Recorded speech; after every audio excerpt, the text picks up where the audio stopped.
जय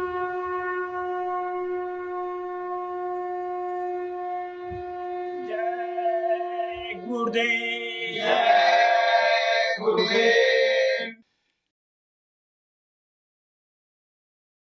जय गुरुदेव। जय गुरुदेव।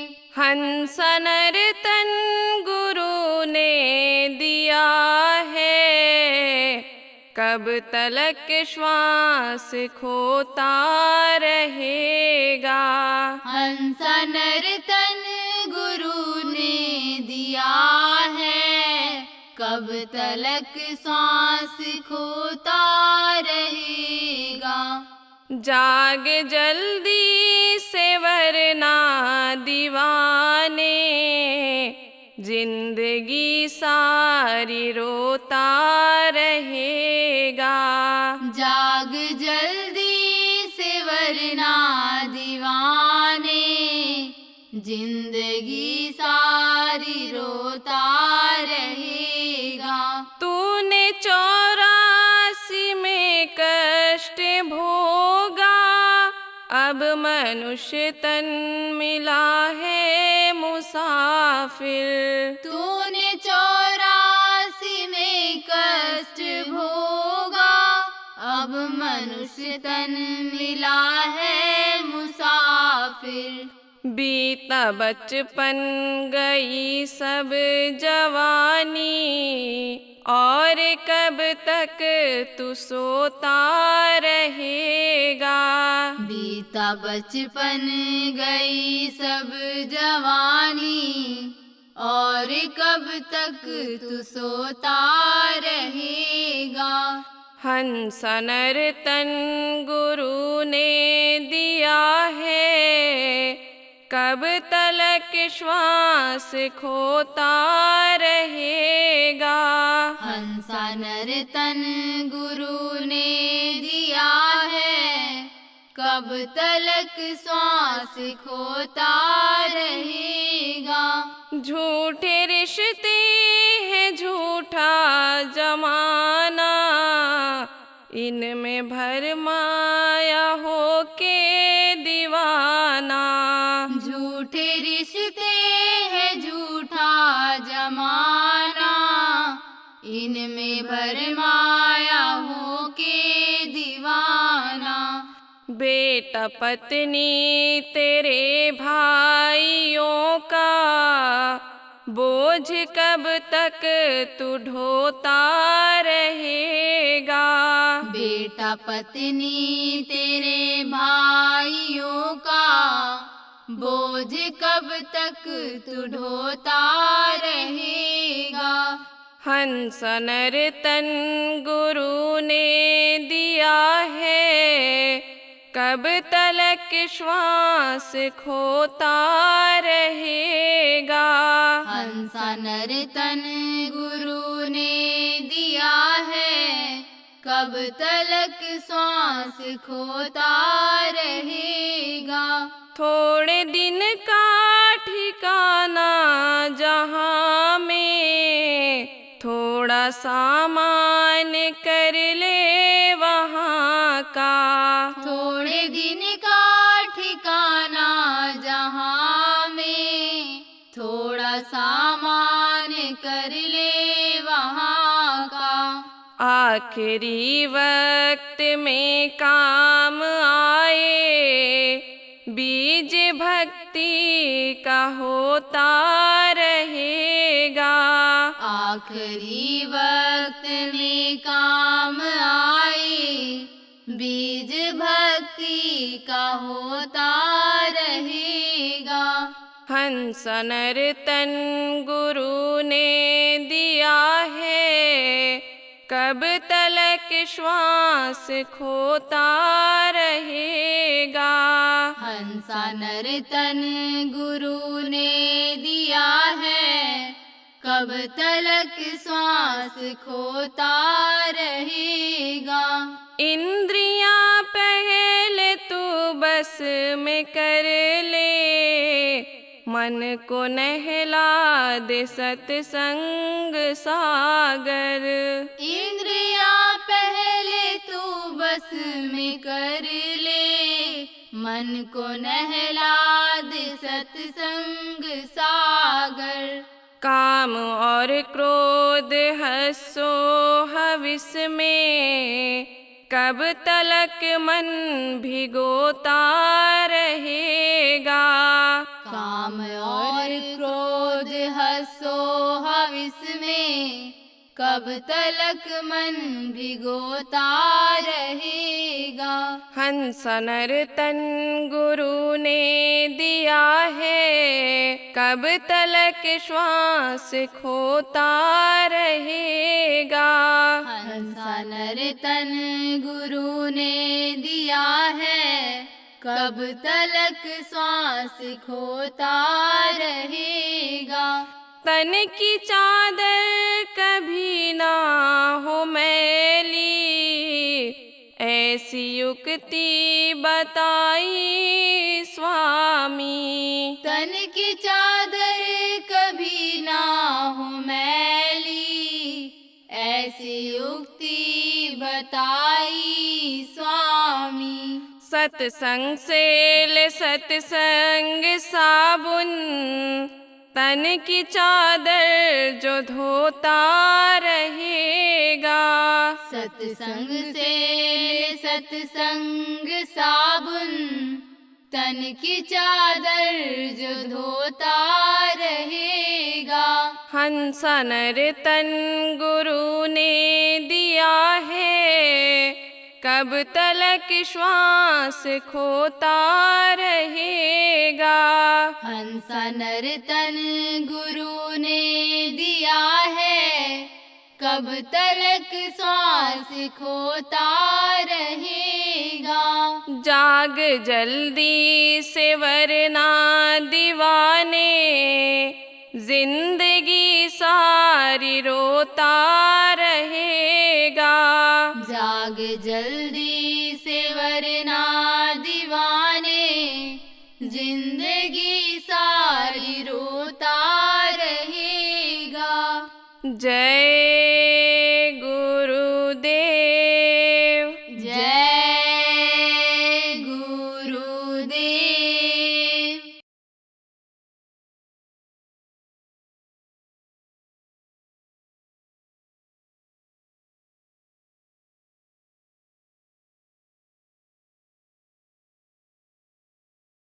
तो विश्व के ज़्यादातर स्थानों में प्रजातंत्र है।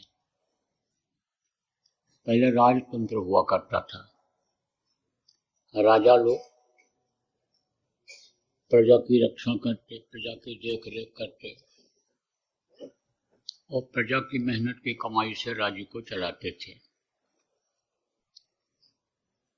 तो राजा लोग वेश बदल करके घूमा करते थे कि किसी को कोई तकलीफ तो नहीं है, कोई सताया तो नहीं जा रहा है।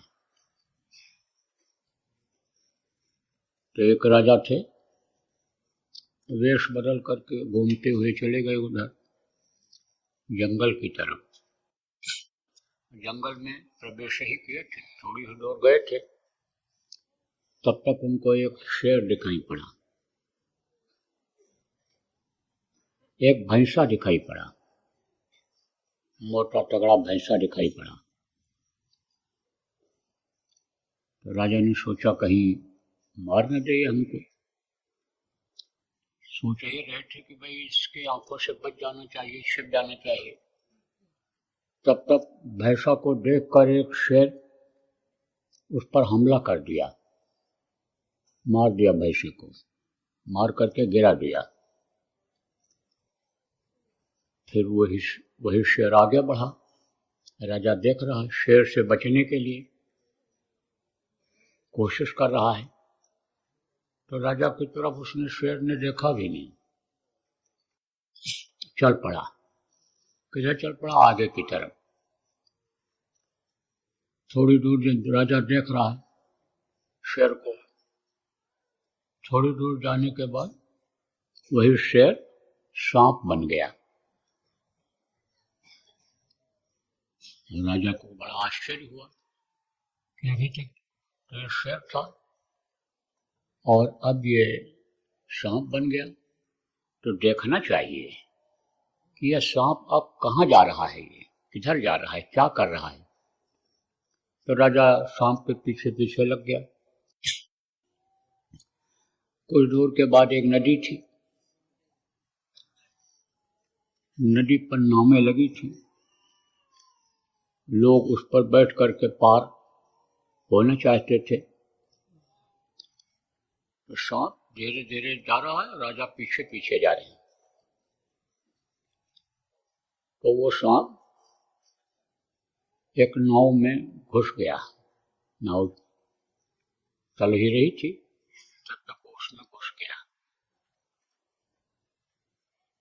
दूसरी नाव लगी थी, वो भी तैयार थी, राजा गया उस पर बैठ गया। कुछ दूर जाने के बाद सांप उसमें से दिखाई पड़ा लोगों को, और जब सांप दिखाई पड़ा तो बचने के लिए लोग भगे और नाव टेढ़ी हुई, एक तरफ हो गए लोग।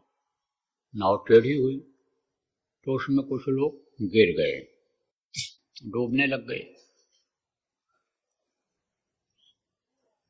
और ये नाव जिस पर सांप था वो आगे बढ़ गई, उसी में छिप गया सांप। राजा की नाव बगल में ऐसे जा रही है, वो भी मल्लाह जल्दी जल्दी खेने के चक्कर में है कि कहीं हमारे नहीं है, जो यात्री बैठे हैं ये घबरा जाए।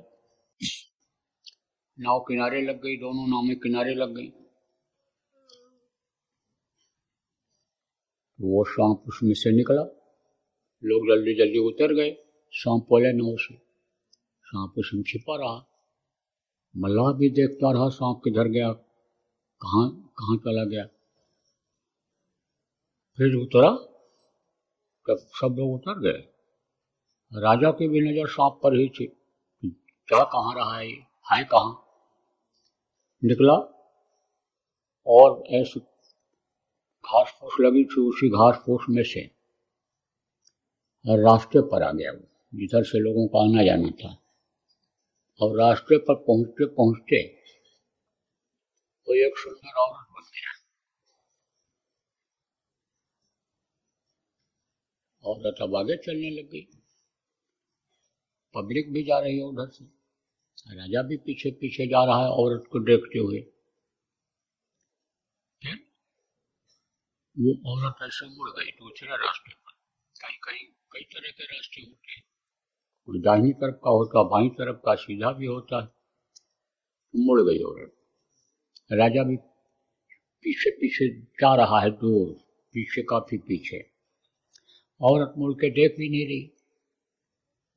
आगे जाने के बाद एक पेड़ था,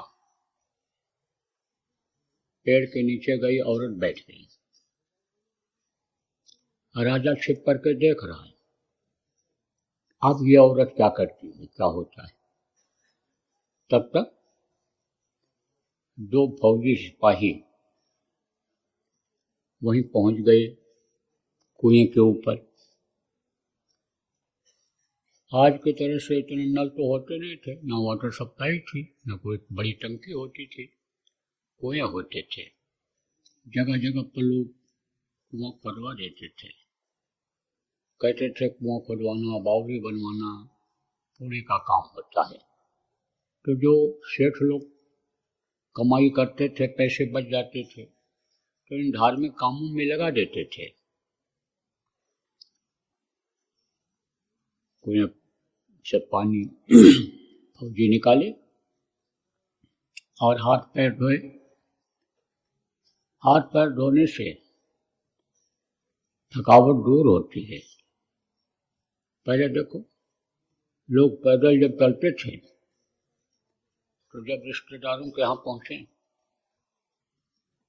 तो ठंडी के महीने में गर्म पानी करके पैर को खूब धोते थे, खूब भिगोते थे पैर को, दबा दबा करके ऐसे। और फिर उसके बाद अंगूठा से पोंछते थे,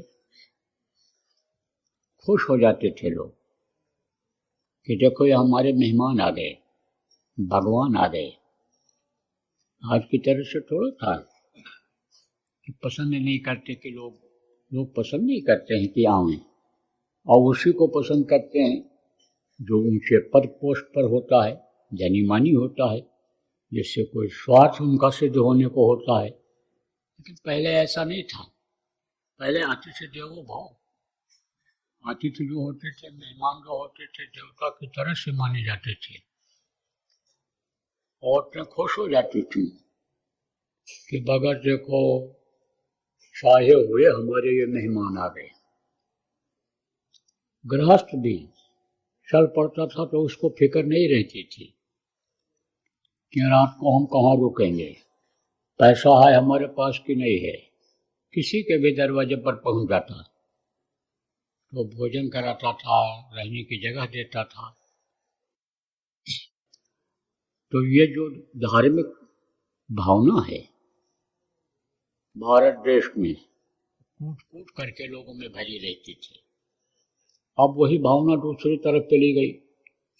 लेकिन पहले इस तरह की थी कि मानव सेवा देव सेवा। अब तो मूर्ति सेवा पर ज्यादा विश्वास करने लग गए, चाहे पत्थर की हो, चाहे मिट्टी की हो, चाहे सोना चांदी की हो। लेकिन पहले मानव सेवा को देव सेवा लोग मानते थे। तो हाथ पैर धोया उन्होंने थकावट दूर करने के लिए। और भी बता रहे हैं आपको, पैर में दर्द हो, थकावट हो, और परात में या बाल्टी में किसी बड़े बर्तन में पानी भर लो और उसे पैर को डुबाए रहो आधा घंटा तक, 15-20 मिनट तक, एकदम हल्का हो जाएगा, थकावट एकदम दूर हो जाएगी। फिर वो जो फौजी थे, दोनों भाई थे, एक साथ भर्ती हुए थे फौज में, छुट्टी लेकर घर जा रहे थे। तो एक भाई ने कहा, बड़े भाई ने छोटे से, कि देख यहाँ कोई चीज खाने को मिल जाए तो कुछ खा के पानी पिया जाए। तो वो चला गया। इधर जो औरत बैठी थी काफी सुंदर थी,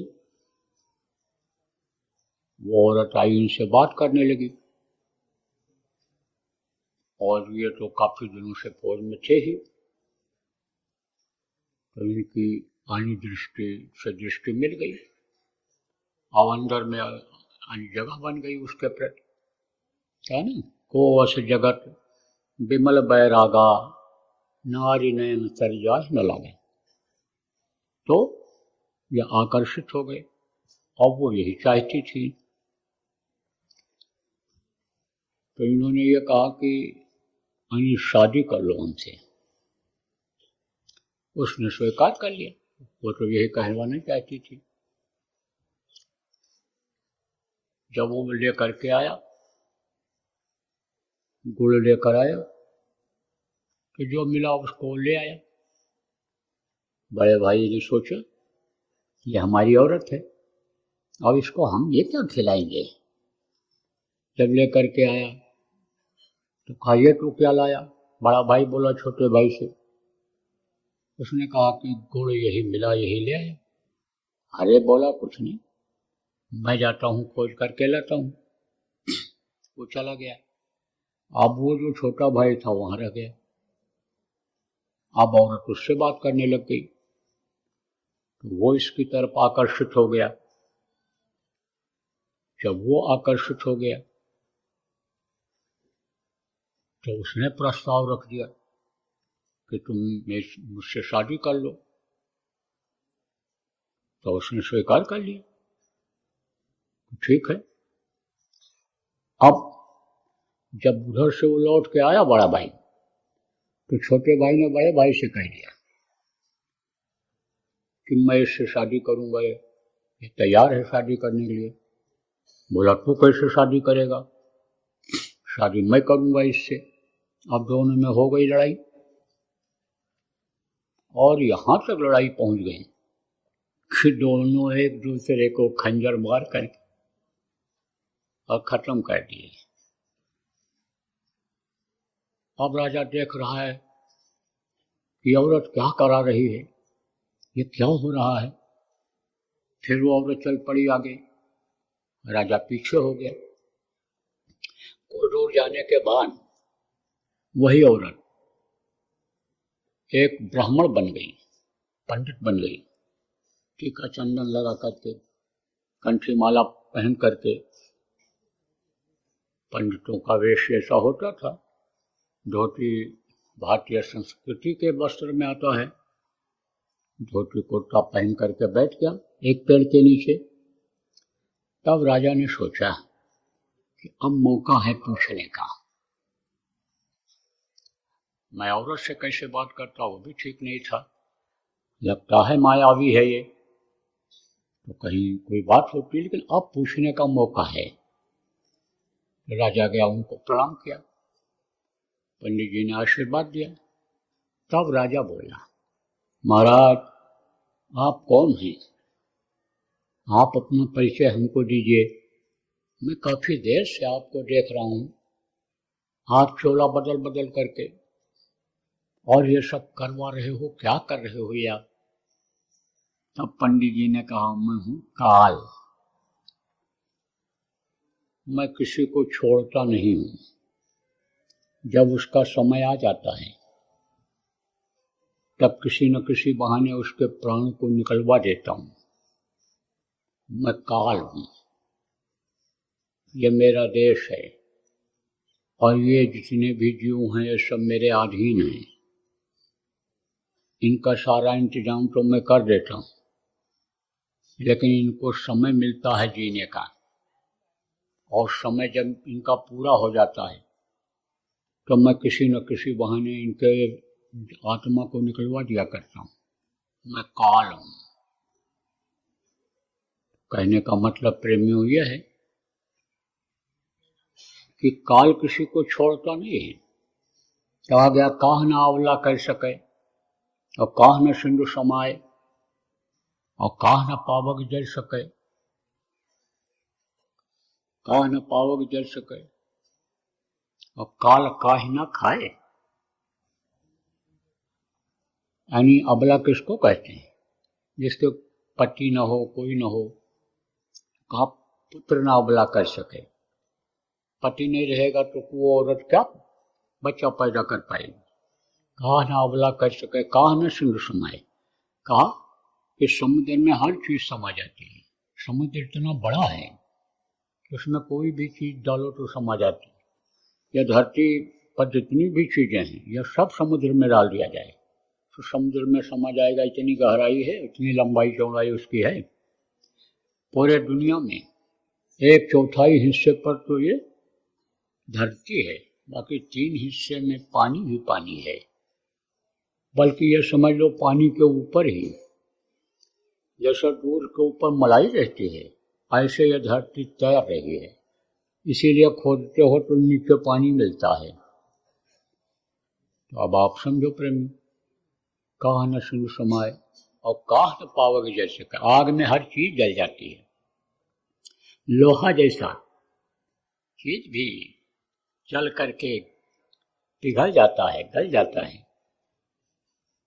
और काल काहे न खाए। काल किसी को नहीं छोड़ता है, सबको अपने गाल में एक दिन ले ही लेता है।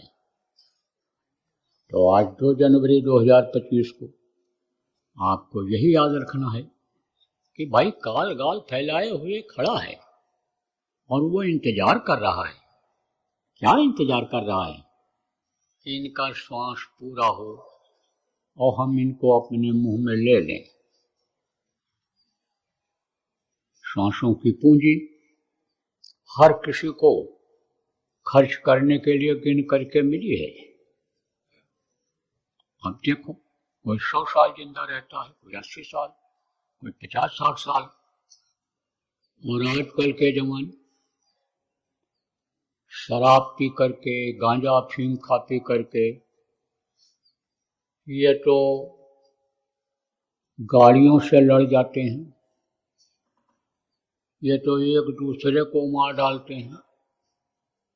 तो 18-20 साल के जवानों का कोई भरोसा नहीं है। लेकिन पहले अल्पमृत्यु नहीं कौनो पीड़ा, और सब सुंदर सब अबरू शरीरा। अल्पमृत्यु नहीं होती थी। अल्पमृत्यु का मतलब क्या होता है? बेमौत, बेमौत मौत। यानी अभी समय नहीं आया, लेकिन अकाल मृत्यु हो गई, बेमौत की मौत हो गई। पहले के समय में ऐसा नहीं होता था। अब तो अकाल मृत्यु बहुत होने लग गई, किसी का कोई भरोसा ही नहीं। और आजकल बच्चे नौजवानों का जो नशेड़ी है या आदमी है कोई नशेड़ी है, तो उसका कोई भरोसा है? कोई भरोसा नहीं है। वो तो गया, कहीं भी बैठ गया, पड़ गया। गाड़ियां आ रही, अंधेरे में ही वो बैठ गया, कहीं रोड पर ही बैठ गया। अब गाड़ी जब एक दूसरी तरफ से जब आती है तो आंखों में चमक लगती है, तो ये मालूम नहीं पड़ता है कि आगे कोई चीज़ है। अब वो कुचल के चली गई गाड़ी, तो जिंदगी का कोई भरोसा रह गया? नहीं रह गया। इसीलिए तो मना किया जाता है कि तेज नशे की चीज़ें जो यानी बुद्धि को खराब कर देती हैं, होश में नहीं रखती हैं, उनका खाना पीना बंद करो, इसीलिए कहा जाता। तो सांसों की पूंजी ये गिन करके खर्च करने के लिए मिली है। जैसा खर्च करे आदमी, बैठे 12 चले 1800 से 36, रच क्रिया से दूनी हो गई, कहा गए कब जगदीश। बैठने से कम खर्चा होता है, चलने से उससे ज़्यादा होता है, सोने से उससे ज़्यादा होता है। और भोग में जो बिताता है, बच्चा पैदा करने का ही काम का लक्ष्य बना लेता है, उसका श्वास जल्दी पूरा हो जाता है। श्वास पूरा होते ही काल अपने गाल में ले लेगा। आदमी जब खत्म हो जाएगा, मर जाएगा, तो कुछ कर पाएगा? नहीं कर सकता। इसलिए इस शरीर का रहते रहते जिस काम के लिए यह मनुष्य शरीर मिला, उस प्रभु ने दिया एक बार कृपा करके। कबहु कृपा कर नर्तन रही हेत विस्मिन हेत शनि, उसकी मौज हो गई, दे दिया। तो इससे अपना काम करना चाहिए, अपनी इस जीवात्मा को परमात्मा तक पहुंचाना चाहिए। अब सवाल यह है, पहुंचेंगे कैसे? उसको देखेंगे कैसे? उसकी बोली को सुनेंगे कैसे? जिसके लिए संतों ने कहा है, महात्माओं ने, किसी शरीर के अंदर ही वो है, इसी में मिलता है। तो जब कोई जानकार मिलेगा, समर्थ आदमी मिलेगा, समर्थ गुरु जिनको कहा गया वो मिलेगा, तभी ये हो सकता है। तो हमेशा इस धरती पर रहते हैं, धरती खाली नहीं रहती ऐसे से। उनके पास जब मालूम पड़े तो जाना चाहिए और सीखना चाहिए कैसे हमारा काम बनेगा। ये जो दुनिया का काम करने में आदमी लगा हुआ है, ये अपना काम नहीं है। अपनी चीज अपना काम अपने काम आता है, लेकिन ये कुछ नहीं, ये तो सब छूट जाने वाला है, नाशवान है। तो प्रेम इनको नामदान आपको मिल गया है, बराबर भजन ध्यान सिमरन करते रहो।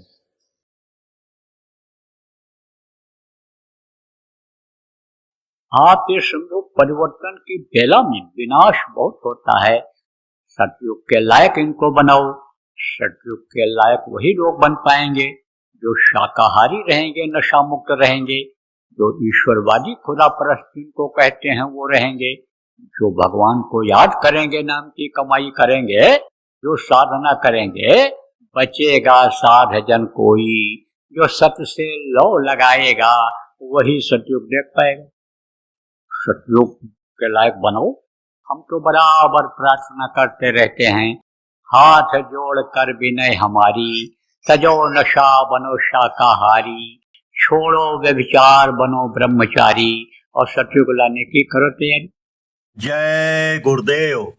सरकारी व गैर सरकारी अनुदान के लिए बिना सत्संगियों के सहयोग द्वारा जनहित के कार्यों में लगी हुई बाबा जय गुरुदेव धर्म विकास संस्था का मुख्यालय पिंगलेश्वर रेलवे स्टेशन के सामने मक्सी रोड, उज्जैन, मध्य प्रदेश में है। यहाँ पर सत्संग व नामदान का कार्यक्रम होता रहता है। अतः आप श्रोताओं से अनुरोध है कि बाबा उमाकांत जी महाराज के आश्रम उज्जैन एक बार परिवार सहित जरूर पधारिएगा। आपके सुझाव के लिए व्हाट्सएप नंबर 9575600700। जय गुरुदेव।